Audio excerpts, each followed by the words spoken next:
Hello student, I am Mixing, your English teacher. Today I am going to teach you third chapter of Vistas, Journey to the End of the Earth. Okay बेटा, तो इसके बारे में बात कर रहे थे। हमने पहले वीडियो में बात की थी इस चैप्टर के बारे में, journey to the end of the earth. ये काफ़ी इंटरेस्टिंग आर्टिकल है। इस आर्टिकल को जो लिखा है वो हमारे जो इंडियन ऑथर हैं तिसानी दोषी, उन्होंने लिखा है। तो हमने जो हिस्ट्री था किसका, अंटार्कटिका का, वो पढ़ा पहले इस पार्ट में। अब हम पढ़ेंगे जो ह्यूमन इम्पैक्ट क्या है, जो ह्यूमन ने क्या इम्पैक्ट किया है इस पे, अंटार्कटिका पे। ओके, शुरू करते हैं बेटा। ये हमारा ह्यूमन इम्पैक्ट। अगर मान लीजिए आपने पहला पार्ट नहीं देखा है तो आप वो देख लें, क्योंकि वो आपकी हेल्प करेगा चैप्टर को समझने में। ओके, शुरू करते हैं। तो हमारी ऑथर कहती हैं, वो कहती हैं कि जो ह्यूमन बीइंग है, जो सभ्यता है, जो ह्यूमन बीइंग है, उनको आए लगभग केवल 12,000 साल हुए हैं, 12,000 ईयर हुए हैं लगभग बस। और वो कहती हैं कि ये जो टाइम है 12,000 ईयर का, ये काफ़ी टाइम नहीं, बहुत कम टाइम है। अगर जियोलॉजिकल क्लॉक को हम देखें तो कुछ सेकंड मान सकते हैं, ये हमारी ऑथर बताती हैं। फिर भी वो कहती हैं कि हम लोगों ने क्या किया है, इतने से कम टाइम में हमने बहुत कुछ रक्कस कर दिया है, बहुत सारा हमने यहाँ पे, बहुत ज़्यादा हमने यहाँ पे शोर शराबा कर दिया है, सब बोलती है हमारी ऑथर। वो कहती है हमने डोमिनेंस कर दिया पूरा नेचर पे, कि हमने यहाँ पे अपने village, town, cities, mega cities, ये सब यहाँ पे हमने इस्टेब्लिश कर दिए हैं। तो हमारी ऑथर कहती हैं कि भाई हमने क्या इम्पैक्ट किया है कि इतने से कम टाइम में इतना सब कुछ कर दिया है।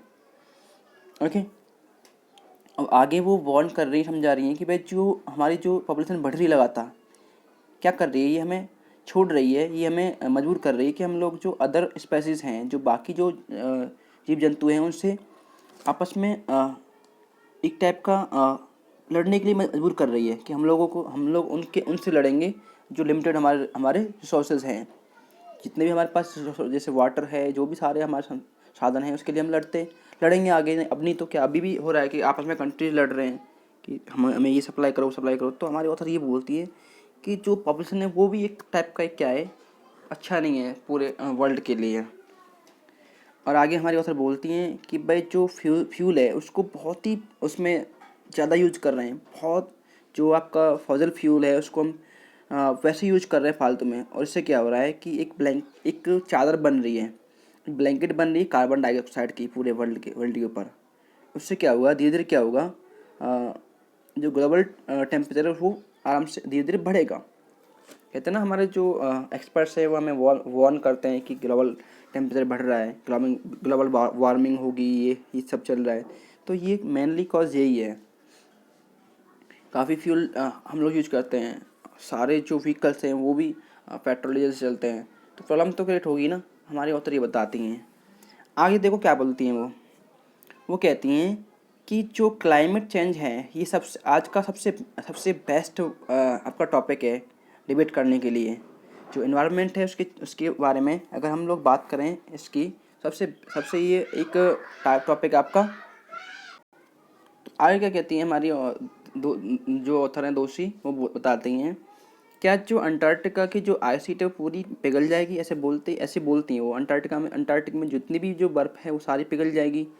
और वो कहती क्या जो गल्फ स्ट्रीम है वो सारा डिस्टर्ब हो जाएगा, सब सब बेकार हो जाएगा, तबाह हो जाएगा, ऐसे सोचती हैं। वो कहती हैं क्या जो वर्ल्ड का अंत होगा जैसे हम जानते हैं। और ये जवाब देती हैं वो हो भी सकता है और नहीं भी, ऐसा बोलती हैं वो कहती हैं कि जो अंटार्कटिका है वो एक क्रूशियल एलिमेंट है इस डिबेट में। भाई आप अंटार्कटिका जाओ और सब कुछ जान जाओगे वेदर के बारे में। और वो कहती है इसलिए कि नहीं, क्योंकि यहाँ पे कभी ह्यूमन बीइंग कभी सस्टेन नहीं रहे, इसलिए नहीं है। वो कह रही हैं कि अंटार्कटिका इसलिए डिबेट का एक टॉपिक नहीं है कि इसलिए कि क्योंकि इस पर लोग नहीं रहते हैं, ह्यूमन बीइंग नहीं रहते हैं। लेकिन किस लिए है वो, इसलिए है क्योंकि जो अंटार्कटिका है अभी भी वो क्या है, बहुत ही प्रिस्टीन है, बहुत ही इंसिड वे में एक टाइप का पवित्र मान सकते हैं इस वे में। और वो कहती है ज़्यादा इम्पोर्टेंट क्या है कि जो अंटार्कटिका उसने ना जो आइस कॉर्स हैं, आइस में जो कॉर्स हैं लगभग 500,000 ईयर्स की पुरानी जो कार्बन है उसको ट्रैप कर रखा है अपनी जो आइस के लेयर्स में के नीचे। जैसे हमारे शॉर्ट में समझ लीजिए आप, अब कन्फ्यूज होंगे इस लाइन में। जो हमारे ऑथर बोलती हैं कि अंटार्कटिका इसलिए एक डिबेट का मैटर है कि इसमें ना आपका जो आपका 5 लाख वर्ष पहले हाफ मिलियन होता है ना, हाफ मिलियन 5 लाख वर्ष हो गए, तो 5 लाख वर्ष पहले की इसमें कार्बन के जो कार्बन है उसको बर्फ़ में छिपा हुआ वो भी। अब देखिए इतना इतना टाइम जा चुका है, फिर भी जो आइस हैं उनके नीचे ये कार्बन अभी भी वहाँ पे है। तो ये भी एक डिबेट का एक टॉपिक है, ये बताती हैं ऑथर।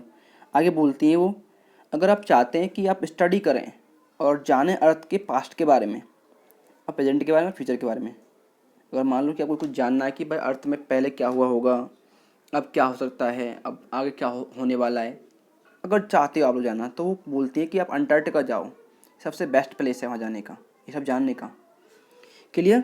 तो आगे देखते हैं आगे क्या होता है। हमारे जो ऑथर हैं वो क्या कहती हैं, अपना जो पर्सनल एक्सपीरियंस शेयर करती हैं। वो कहती हैं कि जो हम लोगों ने क्या किया, जो स्टूडेंट ऑन आइस एक प्रोग्राम था, ओके, प्रोग्राम चल रहा था। एक जो स्टूडेंट होते हैं, जो बच्चे होते हैं, हाई स्कूल के बच्चे थे, उनको ले गए थे वो वहाँ ले गए थे अंटार्कटिका। तो क्या था, उस पर वो काम कर रही थी हमारी ऑथर। उस जो शिप था सोकाल्स्की, उस पर थी। वो किस लिए थी, उनका एक ही एम था कि जो हाई स्कूल के बच्चे हैं उनको जो अर्थ का, जो वर्ल्ड का एंड है, वहाँ ले जाएं और उन्हें ऐसी शिक्षा प्रदान की जाए करें कि जिससे वो अपने जो प्लानिट है उसको सेव करने के लिए नई नई चीज़ें और खोज सकें। हमारे ऑथर कहती हैं कि उन बच्चों को इसलिए ले गए वहाँ पे अंटार्कटिका में, ताकि जो बच्चे हैं 10th क्लास के, वो समझ सकें अपने कॉन्टिनेंट को, अपने पूरे वर्ल्ड को समझ सकें, अपने पूरे प्लानिट को समझ सकें, उसको सेव करने के लिए कुछ नए नए आइडियाज़ अपने वो प्रोड्यूस कर सकें। और वो कहती हैं कि ये जो प्रोग्राम चल रहा था स्टूडेंट ऑन द आइस, ये 6 साल चल रहा था। किसने शुरू किया इसे? एक कनाडा के एक जियोफ ग्रीन नाम के व्यक्ति थे, जो इसके हेड थे इस प्रोग्राम के। समझ में आया? कभी कभी यहाँ से क्वेश्चन बनता है 2 नंबर का कि जो स्टूडेंट ऑन द आइस के जो हेड कौन थे, तो आप बोल देंगे। ओके, अब हमारी ऑथर ये बोलती हैं कि जो हमारे जियोफ ग्रीन थे वो थक गए थे सेलिब्रिटीज़ को ढोते हुए और रिटायर्ड लोगों को ढोते हुए, पैसे वालों को ढोते हुए और महत्वाकांक्षी लोगों को ढोते हुए। ओके, तो उन्हें लगा कि भाई ये मैं क्या कर रहा हूँ, इन लोगों को मैं घुमा रहा हूँ, अंटार्कटिका ले जाता हूँ, वहाँ से वहाँ ले जाता हूँ घुमाने के लिए एज ए टूरिस्ट। तो वो क्या था, उन्हें कुछ ही कम दे पाते थे बदले में। तो उन्होंने ये सब सोच दिया, सब कुछ छोड़ दिया सब। उन्होंने सोचा कि भाई क्यों ना बच्चों को ले जाएँ, बच्चों को ले जाए, बच्चे कुछ वहाँ पर जाके कुछ सीखेंगे नया। तो इसलिए क्या किया, वो बच्चों को ले गए उस जो उनका प्रोग्राम था स्टूडेंट ऑन द आइस, उसके थ्रू ले गए, वो उसके द्वारा ले गए। और उनका ही प्लान था कि जो पॉलिसी मेकर हैं, जो फ्यूचर जनरेशन है, उसको ऐसी एज पे एक अवसर दिया जाए ताकि वो ऑब्जर्व कर सकें, उस चीज़ों को समझ सकें, उनको याद कर सकें, उन्हें समझ सकें, और मोस्ट इम्पोर्टेंटली ऐसे वो वर्क कर सकें। मतलब वो जो हमारे प्लानट है उसको सेव करने के लिए कुछ वर्क कर सकें। तो हमारी ऑथर ये बताती हैं, ये जो प्रोग्राम था इसको भी समझना आप।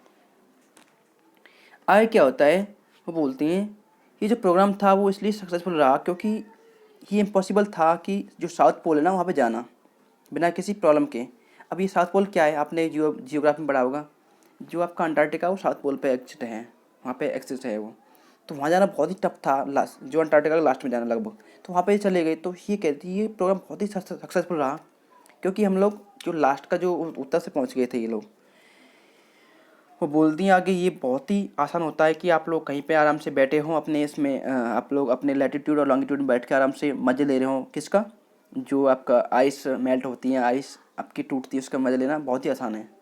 लेकिन वो कहती हैं कि आप लोग को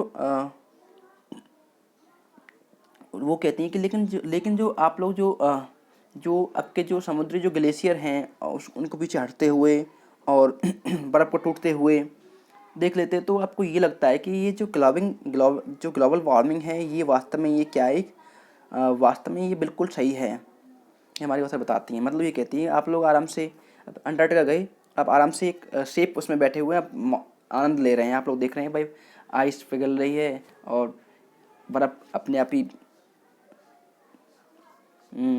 वो हो रही है, कोलैप्स हो रही है, तो आप लोग खुशी होती है, आपको कितना मज़ा आ रहा है। लेकिन ये क्या है, ये दिखाता है कि जो ग्लोबल वार्मिंग का जो ये टॉपिक, ये जो वार्निंग है, ये बिल्कुल रियल है।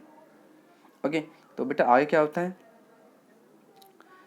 तो अंटार्कटिका जो है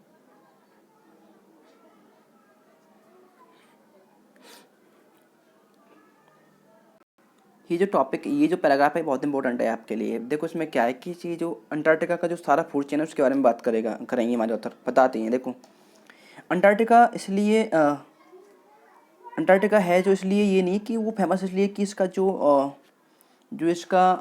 अंटार्कटिका है, इसका जो जैव विविधता है, इसकी जो बायोडाइवर्सिटी है, उसमें क्या है कि ये एक परफेक्ट प्लेस है। क्योंकि इसमें जो आपकी जो बायोडाइवर्सिटी वो बहुत ही कम है, मतलब यहाँ पे बहुत सारी कमियां हैं, लेक ऑफ बायोडाइवर्सिटी है। जैसे मान लो आपकी अर्थ पे, आई मीन जो हमारा ये जो अर्थ है, अर्थ तो है, अर्थ में तो एक कॉन्टिनेंट है, लेकिन जो हमारा जो जो अदर कॉन्टिनेंट है, जैसे हमारा एशिया हुआ, यूरोप हुआ, इस सारे में डिफरेंट डिफरेंट टाइप की बायोडाइवर्सिटी हैं, बहुत सारे पेड़ पौधे हैं, लेकिन वहाँ पे बहुत कम है, वहाँ रेयरली हैं, वहाँ कुछ ही हैं जो कि वहाँ पे जो कोल्ड है उसके कारण एडजस्ट कर पा रहे हैं।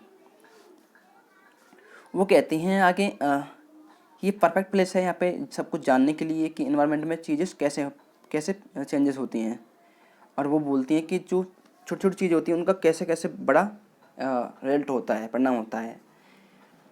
अब वो बोलती हैं कि भाई एक माइक्रोस्कोपिक फाइटोप्लैंक्टन लीजिए। ओके, वो बोलती हैं कि आप एक माइक्रोस्कोपिक क्या है, फाइटोप्लैंक्टन लीजिए। क्या है, एक समुद्री एक ग्रास है, ये जो पूरी फूड चेन को कंटिन्यू जारी रखती है। वो ये क्या है, ऑथर बोलते हैं कि पूरी जो समुद्र का जो पूरा सी है, जो कॉन्टिनेंट है तुम्हारा अंटार्कटिका, उसको ये फाइटोप्लैंक्टन जो है ये पूरे को सस्टेन करती है, पूरे को ये संभव बनाती है, पूरे ओशन चेन को, फूड चेन को। क्योंकि जब आपके जो फ्लोरा फोना है, जो आपके वहाँ पे क्रिएचर्स हैं, वो अगर उनको खाना नहीं मिलेगा तो कैसे करेंगे। तो ये जो फाइटोप्लैंक्टन है ये मेन रोल प्ले करती है। और वो कहते हैं कि ये सिंगल सेल जो प्लांट है क्या करता है, ये सन से क्या करता है, ये सन से ये अपना क्या करता है, कार्बन को कलेक्ट करके ये जो बाकी जो जैविक घटकें हैं उनके द्वारा ये क्या करता है, ये एक प्रक्रिया करता है, इसको कहते हैं फोटोसिंथेसिस कहते हैं। मतलब ये जैसे हमारे जो पेड़ पौधे करते हैं ना, सेम वो काम करता है ये। और साइंटिस्ट जो हैं हमारे वार्न करते हैं कि जो अगर हम लोग जो ओजन जो लेयर है, अगर ये कम होगी, समझ में आया, जो ओजन लेयर है अगर ये जो कम होती गई तो फिर क्या होगा, पूरा जो वर्ल्ड है वो इसमें प्रॉब्लम फेस करेगा इसके कारण। क्योंकि जो ओजन लेयर है ये बहुत सारी चीज़ों को रोकती है, जो सन की रेज होती है उनको भी ये रोकती है।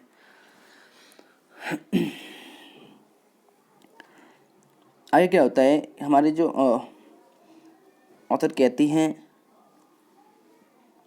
अगर मान लो कि ओजोन लेयर अगर आपकी इफेक्ट होगी तो ये जो आपकी फाइटोप्लैंक्टन जो आपके जो सिंगल सेल जो प्लांट है ये भी इफेक्ट होगा, और पूरा जो फूड चेन है वो इफेक्टेड होगा। पूरा जो वर्ल्ड है, पूरे वर्ल्ड के वर्ल्ड नहीं, जो अंटार्कटिका का जो एनिमल्स हैं, वहाँ के जो बर्ड्स हैं, सारे इससे इफेक्टेड होंगे अगर ये ओजोन लेयर डिप्लेक्ट हुई तो, कम हुई तो।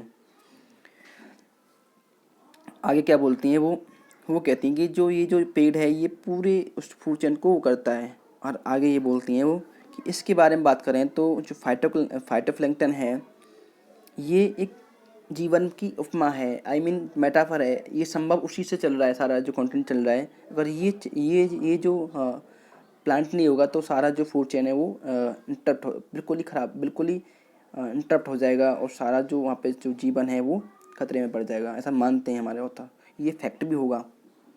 ओके, क्योंकि जो आपके आर्टिकल्स होते हैं फैक्ट में होते हैं मोस्टली। अब वो कहती हैं हमारे ऑथर कि भाई स्मॉल चीज़ों को आप उसकी केयर करिए, बड़ी चीज़ तो अपने आप हो जाएंगी। वो कहते हैं ना हम लोग धीरे धीरे एफर्ट करिए, बड़ी चीज़ तो आराम से आ जाएंगी। तो ये सही भी है, फैक्ट भी है, और ऑथर मानती है, हम भी, आप लोग भी मानते हैं इस चीज़ को। तो हमारे ऑथर ने ये कहा था कि जो अगर आप छोटी छोटी चीज़ों को ध्यान रखते हैं तो बड़ी चीज़ें अपने आप ही सही हो जाती हैं। होता नहीं होता है। तो बेटा आपको अगर अभी भी समझ में कोई टॉपिक, कोई फैक्ट नहीं आया हो समझ में चैप्टर में से, तो मुझे पूछिएगा, ओके, ये आपका आर्टिकल है, स्टोरी नहीं है। समझना थोड़ा सा टफ तो है लेकिन इम्पॉसिबल नहीं है। ओके, अब इसका जो लास्ट जो आपका टॉपिक रह गया है वॉक ऑन द ओशन, उसको हम नेक्स्ट वीडियो में कवर करते हैं। Okay, thank you.